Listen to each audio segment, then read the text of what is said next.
இருக்கிற பிரச்சனை போதாதுன்னு அடுத்த ஒரு பிரச்சனைக்கான ஒரு சமிங்கை தெரிய ஆரம்பிச்சிருச்சு. ஈரான் இப்போ என்ன சொல்லுது, எங்களுக்கு ஒரு இன்டெலிஜென்ஸ் இன்ஃபர்மேஷன் கிடைச்சிருக்கு. அதன்படி பார்த்தீங்கன்னா அமெரிக்காவும் இஸ்ரேலும் ஒரு சர்ப்ரைஸ் அட்டாக்கை பண்ணுறதுக்கு ரெடி ஆகிட்டு இருக்காங்க.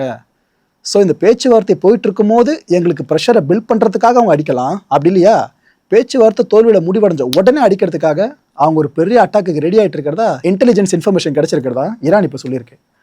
இதை இன்னும் கொஞ்சம் உறுதிப்படுத்துகிற மாதிரி இன்னொரு பக்கம் தகவல் கசிஞ்சிருக்கு. அது என்ன தெரியுமா, இந்த இஸ்ரேல் ஃபோர்ஸஸ் இருக்குல்ல, மேக்சிமம் அலர்ட்டில் இருக்கான். ஒருவேளை பேச்சுவார்த்தை ஆரம்பித்து ஏதாவது தோல்வியில் முடிவடைஞ்சால் நம்ம உடனே இறங்கி அமெரிக்கா கூட சேர்ந்து ஈரான் அடிக்கிறது, அப்படி இல்லைனா ப்ரெஷரை பில்ட் பண்ண சொல்லி ட்ரம்ப் சொல்கிறாரா, அப்போ இறங்கி அடிப்போம். இதுக்கு அவங்க ரெடியாக இருக்கிறதாவும் அடுத்த கட்ட தகவல் இங்கே வெளியாக இருக்குது.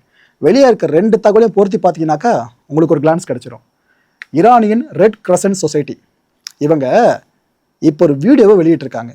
மனசை திடப்படுத்திட்டு பாருங்கள் மக்கள் அந்த வீடியோவை. ஏன்னா இந்த ஹாஸ்பிட்டல்ஸ் இருக்குல்ல, இதுக்கு அருகில் அமெரிக்க இஸ்ரேலிய படை தாக்குதல் நடத்துனாங்களே, அது சார்ந்த காட்சிகள் பதிவாக இருக்குது.